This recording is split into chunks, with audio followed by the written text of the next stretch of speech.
Pagi yang cerah, mentari bersinar, kicauan burung di atas dahan.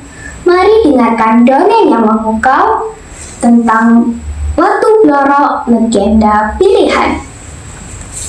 Assalamualaikum warahmatullahi wabarakatuh. Shalom, Om Swastiastu, Namo Buddhaya, salam kebajikan. Halo Sobat Obi, perkenalkan nama saya Cynthia Dwi Savitri dari SMA Negeri 2 Kota Mojokerto. Di kesempatan yang berbahagia ini, izinkan saya mendongeng tentang legenda Watu Blorok. Alkisah, dahulu kala di tanah Jawa, rakyat hidup damai. Para kesatria yang gagah dan berani mengabdi untuk raja dan tanah airnya. Di antara mereka ada satu keluarga yang sangat terkenal. Mereka adalah Wirobastam, seorang kesatria yang gagah dan berani yang menjadi kebanggaan Majapahit.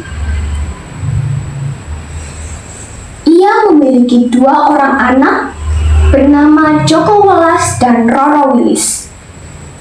Mereka merupakan hasil dari pernikahannya dengan gadis desa yang ia temui saat mencari Kijang Kencana. Kisah mereka dikenal sebagai legenda Watu Blorok. Pada suatu hari, Wirobastam mendapat tugas penting dari raja. Ia diperintahkan oleh raja untuk berburu Kijang Kencana di hutan utara atau yang biasa dikenal sebagai hutan Watu Blorok,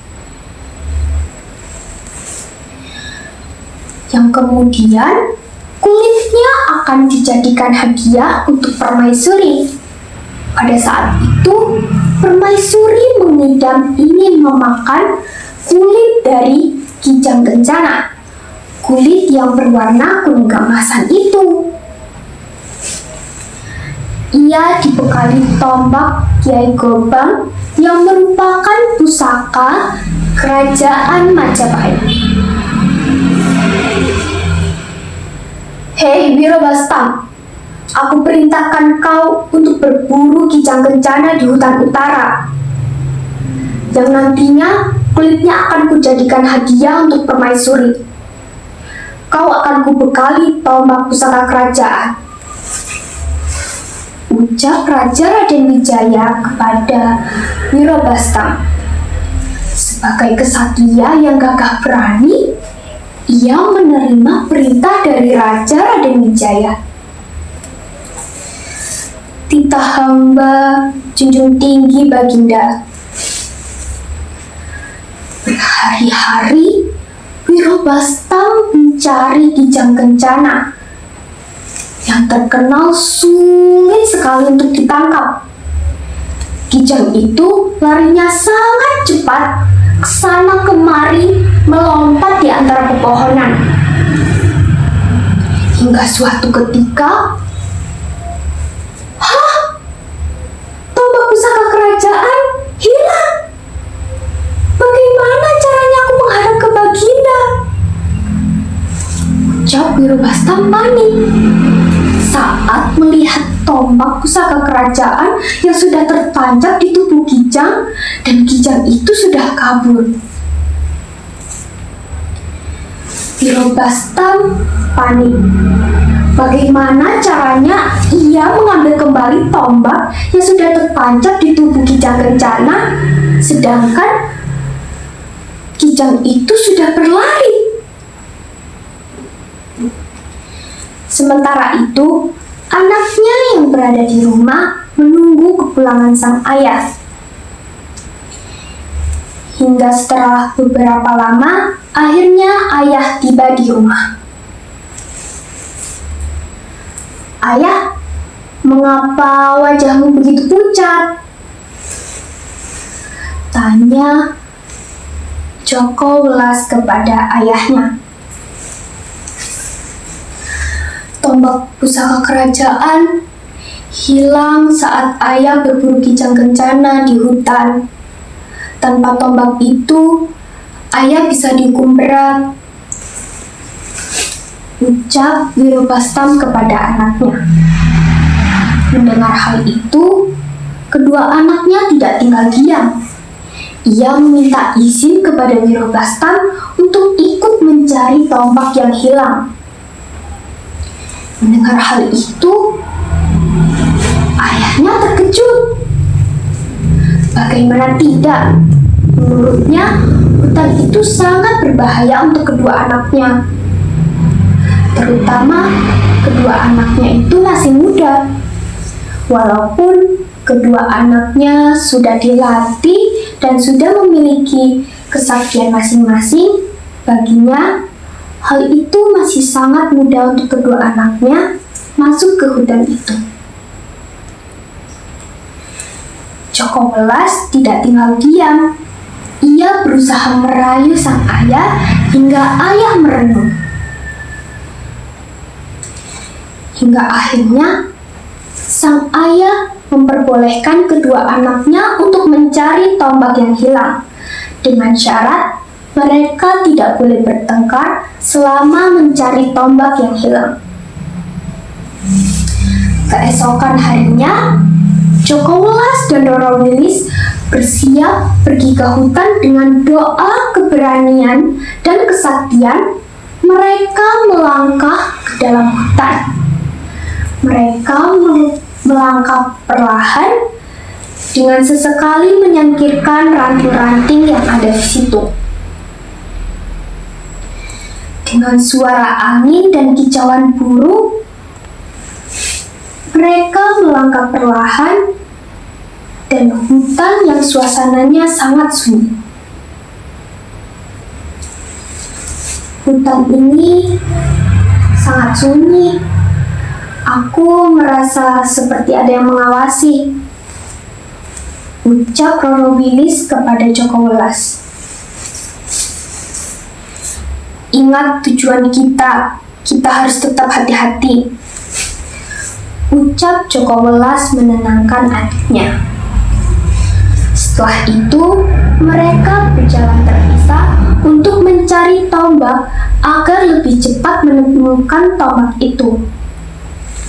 Setelah itu, tak berselang lama, Roro Wilis mendengar suara misterius minta tolong.